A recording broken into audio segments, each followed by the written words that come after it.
I'm Cynthia James, and this network is about changing lives one woman at a time.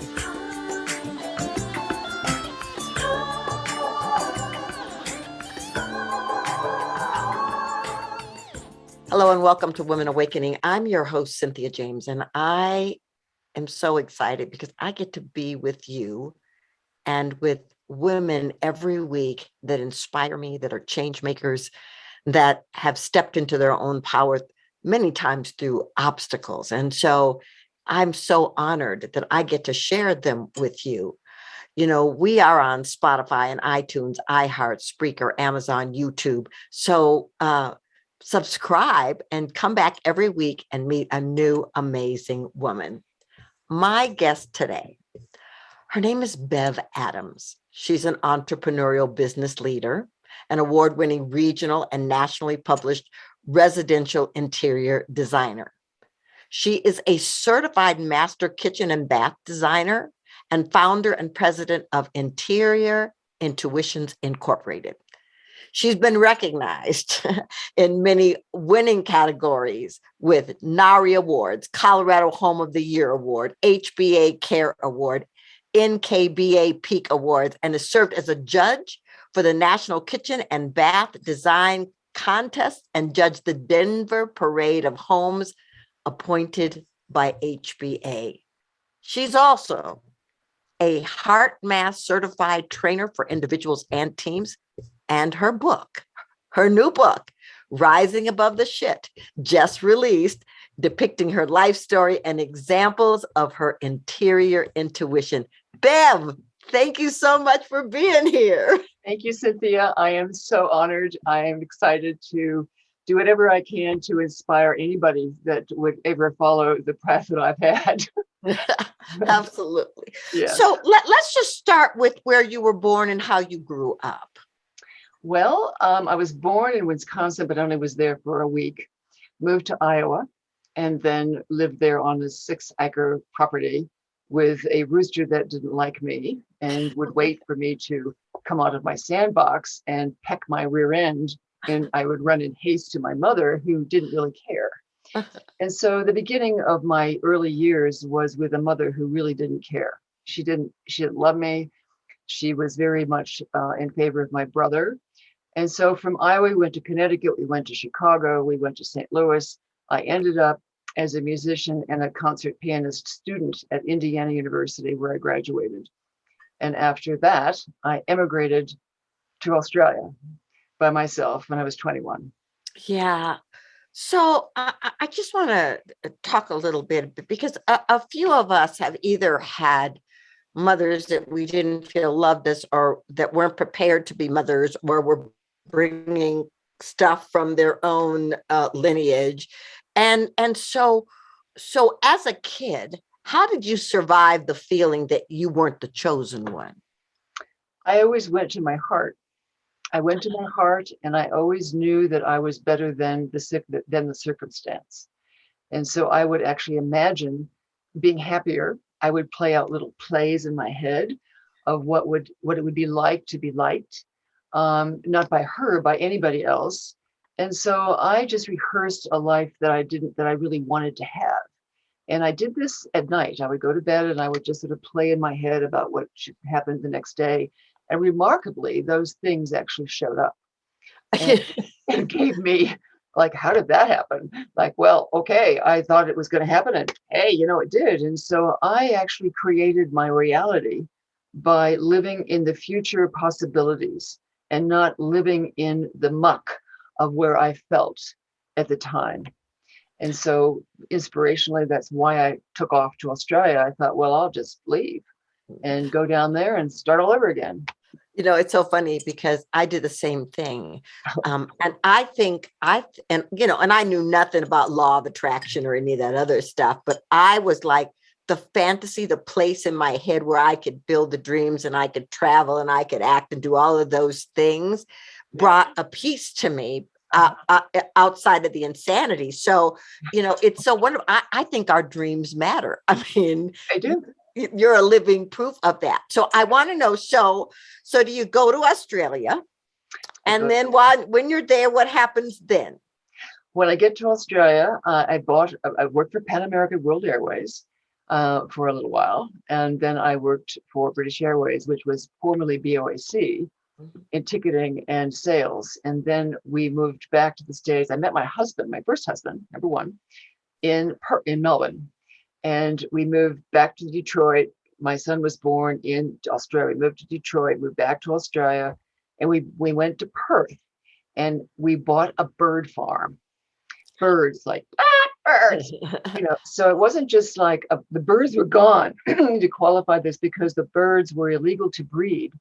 So we bought a farm without birds in the little barn thing, aviaries. We bought a crap hole house that was just awful.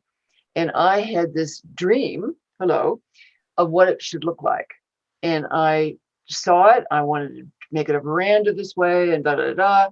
And so I renovated this bird farm house and took the aviaries down and went to school, got an interior design degree, and there it was. And so then we had to leave, and we left this beautiful property. I was there in Australia for 20 years. I had 2 other children. I had 3 miscarriages, which were pretty serious. One was very serious. So the trauma of children and being a mother, or trying to sustain motherhood and learning how to be a mother without not have a role model was also a challenge as a woman. Mm-hmm. But that was Australia. So then we ended up coming back to the United States. And then from then, the marriage fell apart, and I moved up to Aspen trying to be a designer, not knowing really what an inch was. I didn't know what an inch was. I thought that an inch was, millimeters, and I was trained in a different metric system. So it was very challenging, to say the least. Yeah, well, where did Interior Intuitions come from then? Okay, so Interior Intuitions, I worked for a dealership in Aspen. I worked for another dealership in Denver. And then something in me just said, no, you need to help people. And what happened, Cynthia, is that I could actually feel what people needed to have in their homes. I was more of an intuitive, a residential intuitive. Even though I was trained in interior design and kitchen and bath, I became a master kitchen and bath designer through lots of studies and certification. But I kind of intuitively knew what to do. And so I would create these surveys for them to complete, having them think that this was just something they had to do. But I was actually reading them to get more information from them, so I would be better equipped to provide solutions for their homes and their kitchens and everything else. So then I started my company called Interior Intuitions, which is kind of a fake company. I was trying to hide behind this name, thinking that maybe they would never know, but they did know, because how did you know that? How did you know that? And I said, well, I kind of knew, I just kind of like told them what I thought. And they said, well, that's remarkable, because that's exactly what I wanted.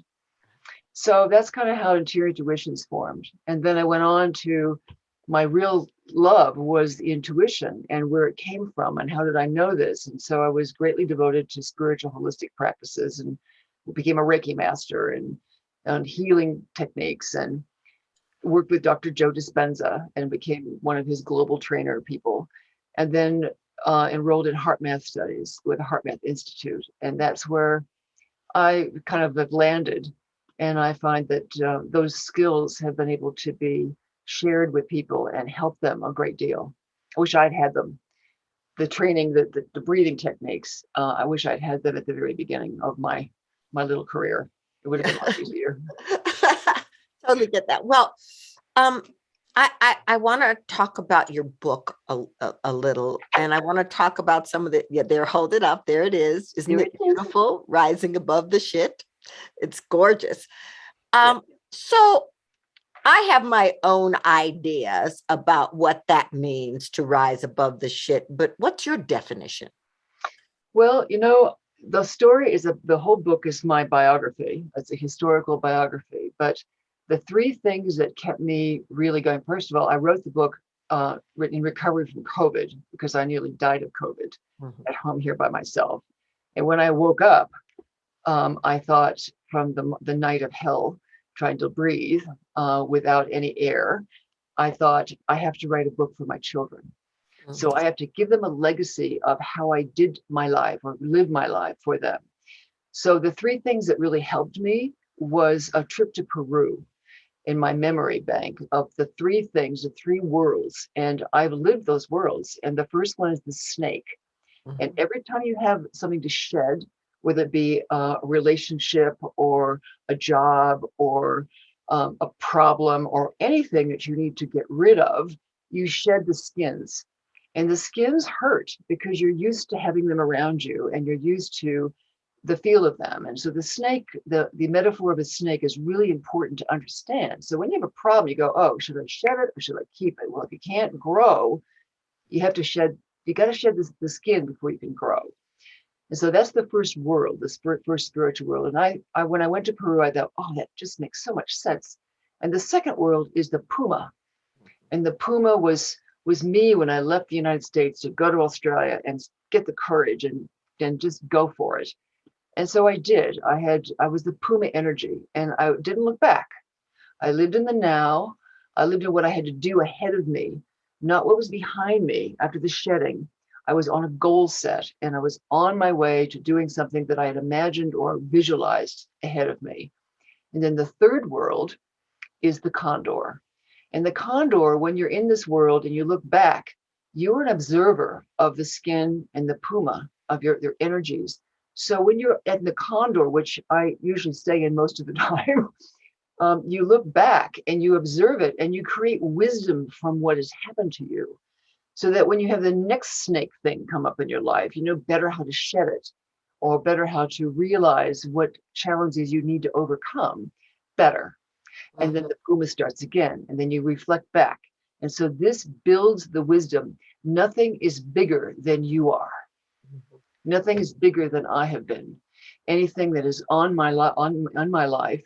I watched my husband die, which was the most horrible thing I've ever been through in my life, and suffered tremendous PTSD. The recovery from that was tremendous. And then after he died, his family decided to sue me. And so then I didn't have time to really recover and grieve because they were too busy trying to attack my personal life and my family.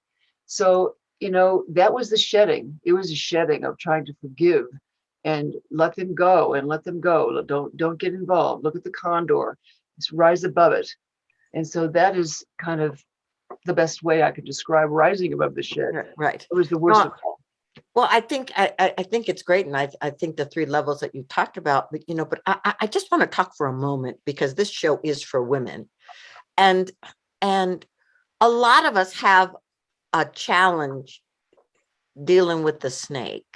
We hold on too long. We stay in relationships too long. We don't want to let go of things that we know don't serve us, and so what's been your greatest lesson around release, around letting go so that you could move forward? I think that I'm bigger than whatever I need to let go of is. And so you just have to finally find the courage to do this. I mean, I think everybody, especially relationships, they're hard. You Mhm. know, you have even family relationships. You have a certain relationship with my daughters that are different, and my son is mentally ill, so I don't see him anymore. So I've let him go, and to women to let go of something, you need to replace it with something else that gives them some sort of bounty to believe in themselves with. I mean, something that's going to make you, you know, rise above it. Whether you go shopping and buy something, but that's one way to do it, but that's totally temporary. You really have to do the inner work and know exactly that you are bigger than anything that is your challenge.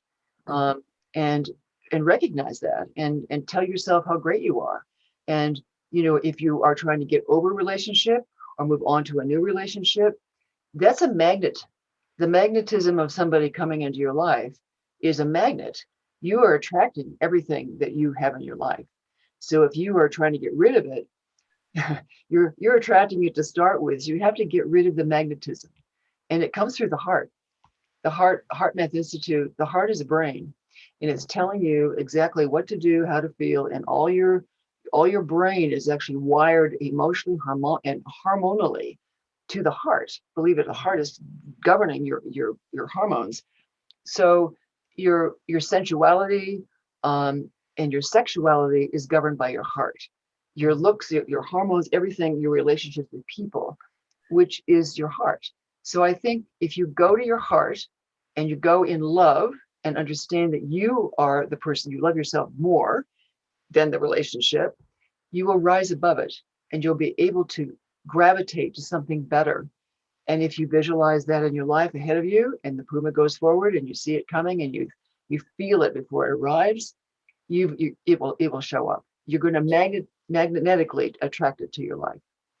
Absolutely beautifully said. So you're a beautiful woman. You know, you've been married more than once. You've run a business. You've had children. What is the thing that you have done to hold on to your independence and your self-care beyond what other people might want from you? You know, when my dad was alive, he used to say, bite off more than you can chew and chew it. And he used to say to me, get over it. Get over it, Beverly. Get over it. You got a problem, get over it. It's like, oh, really? I don't want to do that. But I think I think you just have to keep moving forward, Cynthia. You just cannot look back. You can't look back, and you got to keep going forward. And there's always going to be an opportunity that's going to present itself to you. Yeah. Regardless. Yeah, well, and I think that that's true. But I mean, I know for myself, I mean, I had to navigate through the waters of life and through the waters of feelings about what is the feminine, how we're supposed to act, and all of those other kinds of things to find myself.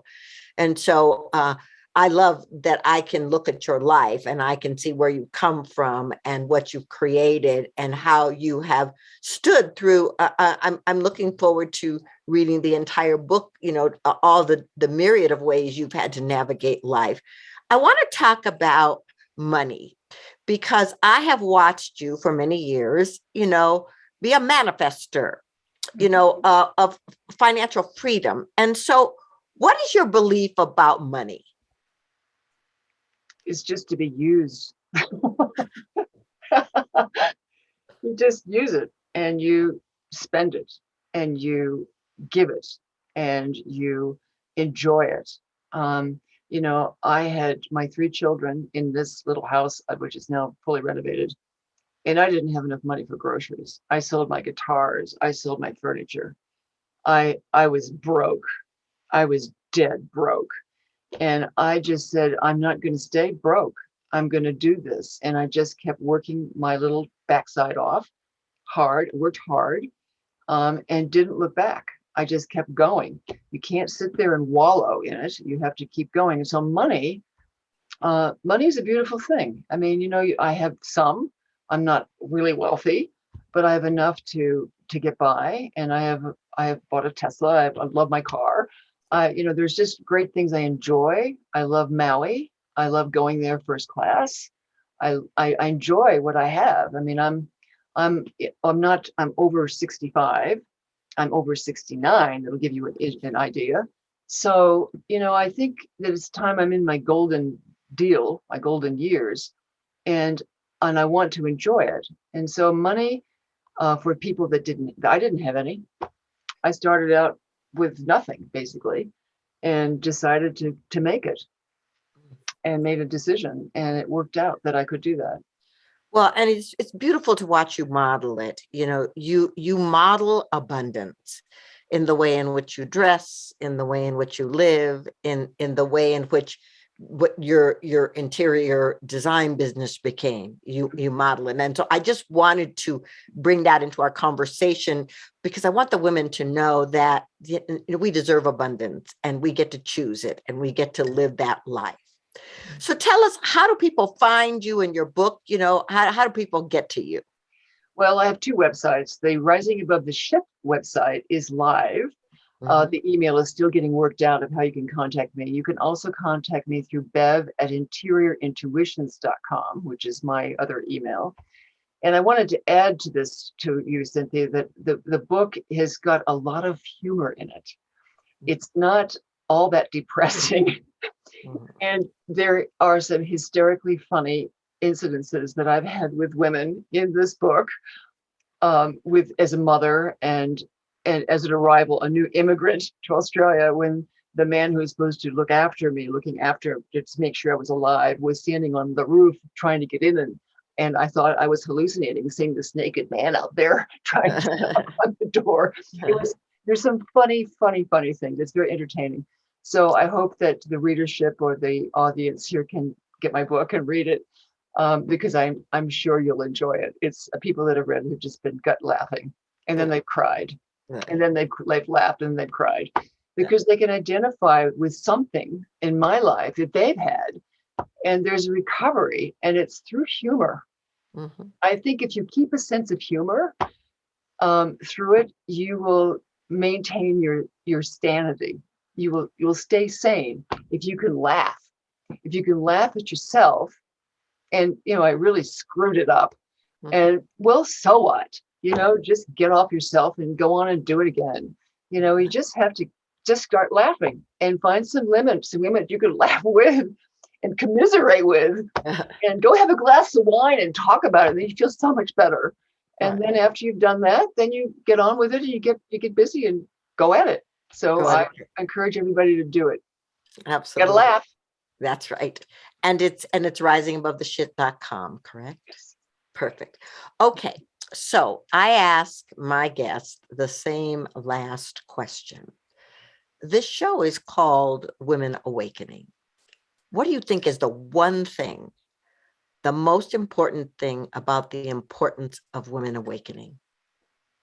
I think that women should become more conscious of their self-worth. I think if they know that if they're self-worthy, they can overcome relationships, or the lack of sexuality, or their abuse, or their tragedy or trauma. If you know who you are, and your self-worth, and know who you are, and just know who you are, just talk to yourself and say, this is who I am. This is who I am. This. Then you can overcome anything, and you're awake. You become more awake to discover things that you didn't know you could even accomplish. And so if you're going to be awake, don't go to sleep. Be awake. Stay awake. And be aware of yourself, and how worthy you are, and the wisdom. There's wisdom. There's nothing bigger. There's nothing bigger that you can't overcome. You can overcome anything. Nothing's bigger than yourself. Nothing is bigger than yourself. No circumstance, relationship, tragedy, it's not bigger than yourself. It's just a something. It's just a something, and it's going to go away. And there'll be something else you got to overcome. But it's not bigger than you. That's beautiful. Ladies, I hope that you wrote that down. If not, rewind and listen again. There's nothing bigger than you. So Bev, thank you so much for being here. Good luck with your book. I'm so excited for you. And I'm very excited. So ladies, I'm going to say the same thing that I say to you every week. You are astoundingly magnificent. You are a masterpiece in the making. You are incredible. You are unrepeatable. You have come here to do something no one else can do the way that you can do it. And so the world is waiting for you. People are waiting for you. Experiences are waiting for you. I'm so honored to walk this path with you. I'm excited to know and see who you are and what you do, and to introduce you to more amazing women. Many blessings, and I will see you next time. Much love.